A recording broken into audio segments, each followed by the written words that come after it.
Ahoj, právě před chviličkou jsem dokončil svoji dvoudenní konzultaci v zoo Bojnice a bylo to zase hrozně fajn, moc mě to bavilo. A dokud jsem plný dojmu, rozhodnul jsem se, že tady teď mezi těmihle výběhy v rámci svého odpočinku natočím takovou reakci.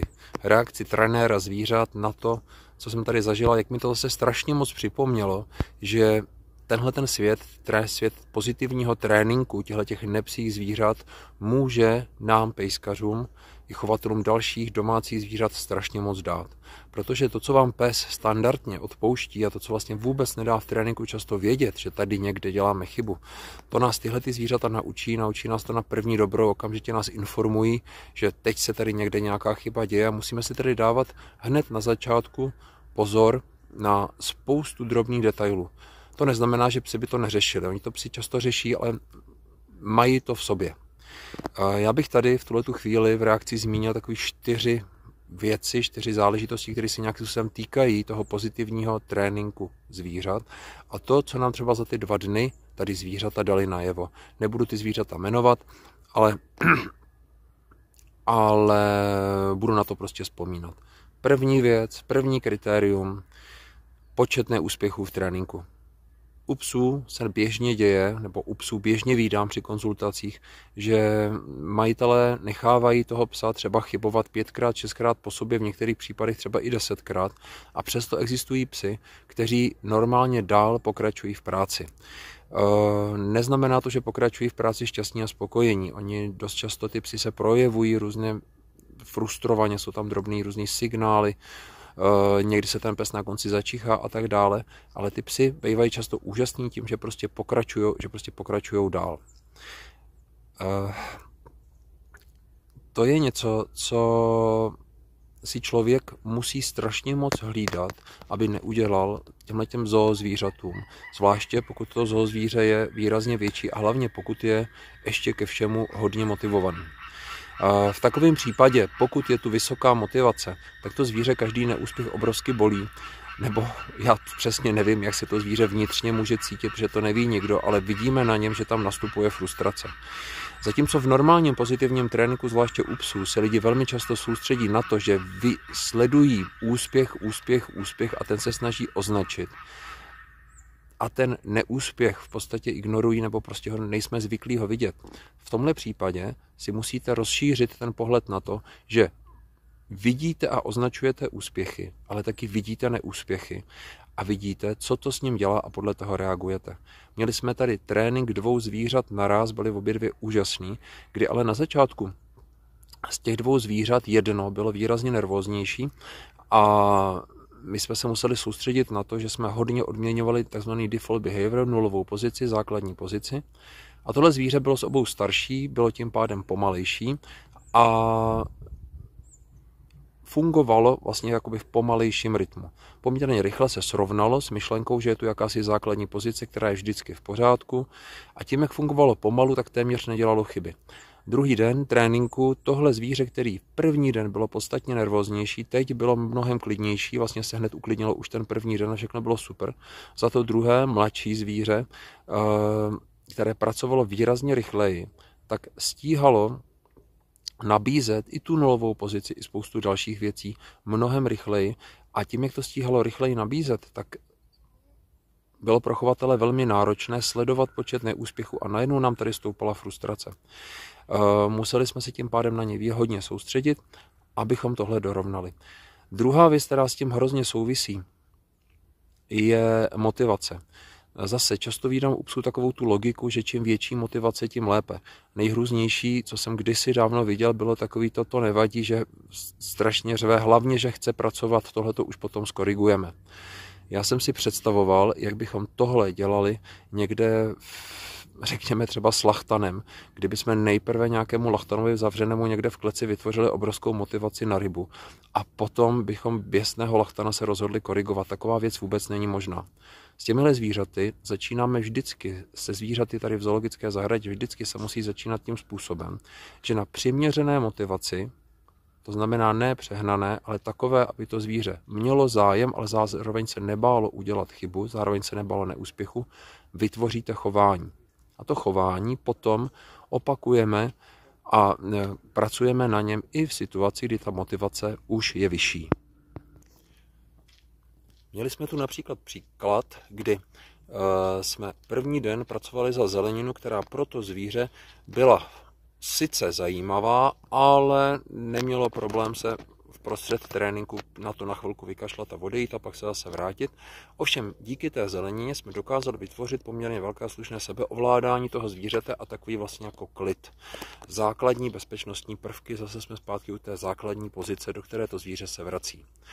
Zvíře tohle za zeleninu pochopilo, všechno fungovalo krásně, 2 zvířata naraz, super, a druhý den jsme si místo zeleniny vzali suché pečivo a ejhle, najednou to, co včera fungovalo, najednou jakoby fungovat přestalo. Proč? No, protože to pečivo bylo mnohem zajímavější. A v ten okamžik jsme zase museli jít o několik kroků nazpátek a hrozně moc pracovat se vzdáleností, zase s úspěšností a tak dále a tak dále. Tedy zdaleka tady neplatí, že čím vyšší motivace, tím lépe. Musí být motivace přiměřená. Pořád ji musíme sledovat. Pořád musíme sledovat počty úspěchů, ale i neúspěchů. A neustále se tomu přizpůsobovat tak, jak to zvíře to potřebuje. Zkrátka mnohem víc vidět tu situaci přímo jeho očima. Ta třetí věc, kterou jsem si tady moc krát připomněl, je počet opakování nějaké novinky. Já i ve svých knížkách i na kurzech připodobňuji to, když učíte zvíře nějakou novinku, tak připodobňuji tomu, jako kdybyste dělali kliky. A říkám prostě, můžu se snažit, ale 100 kliků naraz prostě neudělám. Ale dokážu udělat 100 kliků, když si je rozložím na série po 20. Stejně je to s učením se novinky. Asi dost znáte třeba i u psa tu situaci, kdy po něm chcete novou věc, on ji napoprvé udělá jen tak, ale nějak to vymyslí, po druhé to udělá perfektně, po třetí už to začíná drhnout a po čtvrté, jako kdyby to zapomněl. To se přesně dostal na 40. klik ve své hlavě. V tu chvíli už to začíná být unavený, ale nejsou unavený svaly, je v tu chvíli unavený mozek a potřebuje nějakým způsobem oddychnout, proložit. U psa trenéři často dělají to, že prostě nevyšlo, nevadí, pokračuj dál. Snaha to, aby to zvíře dál pokračovalo v té těžké, namáhavé věci, často u psa končí v nejhorším případě tím, že buď to se začichá, nebo se začne nekonečně drbat, nebo prostě odejde. U těchto zvířat se vám může i stát i to, že prostě tu svoji frustraci projeví a otočí nějakým způsobem proti trenérovi. Z toho důvodu jsme tady například v jednoho projektu ctili pravidlo, budeme pracovat minutu a potom přerušíme a nedáme nikdy po sobě víc než 3 opakování novinky. Tohle to všechno je proto, abychom dolaďovali psychiku a dolaďovali pohodu toho zvířete při té práci. No a tím se dostáváme ke 4. věci a to je ukončení tréninkové lekce. Ukončení tréninkové lekce v okamžiku, kdy si vytvoříte u zvířete motivaci, vytvoříte si to, že ho to prostě baví, a znova říkám, motivace ne úplně maximální, a motivace přiměřená, tak i ta přiměřená motivace v okamžiku, kdybyste tu tréninkovou lekci, která to zvíře začala bavit, ukončili prudce, tak by mohla být na škodu a mohla by být velmi nepříjemná. Bylo by to něco, jako když děti jsou někde na dětské oslavě a vy byste uprostřed té nejlepší hry najednou řekli, děti, končíme, okamžitě skočte do auta, utíkáme. V tu chvíli děti protestují a stejně tak by protestovalo i zvíře v zoo.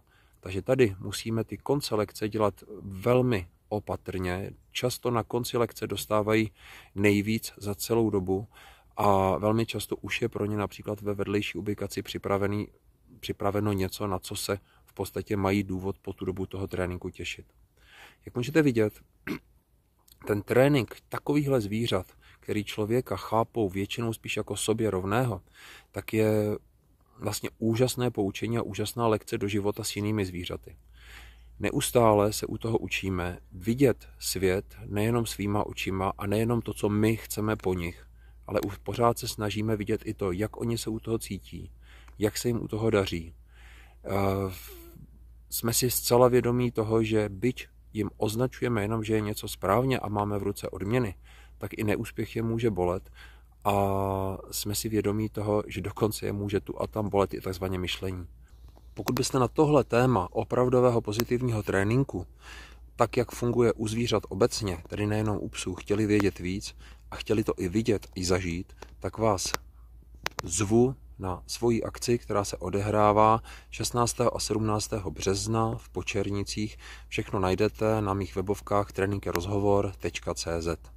Budeme se tam samozřejmě zabývat především aplikací u psů, ale budeme se na ní dívat jako na zvířata obecně a budeme si povídat o všech záležitostech tak, aby ten trénink toho psa s námi bavil, nejenom plnil účel, ale aby nám bylo spolu dobře, aby to bylo fajn. A samozřejmě u toho budu používat spoustu příběhů a spoustu videí ze svojí praxe v zoologických zahradách i s jinými zvířaty, protože trénink pozitivním posilováním je nějaká cesta, která funguje a je to především rozhovor a je to komunikace.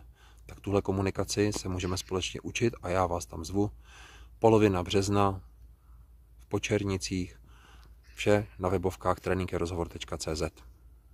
Mějte se krásně a já ještě jednou musím poděkovat všem zaměstnancům i zvířatům ze Zoo Bojnice, se kterými jsem tady teď strávil tyhle 2 dny a těším se na další. A těším se i na vás. Naschledanou.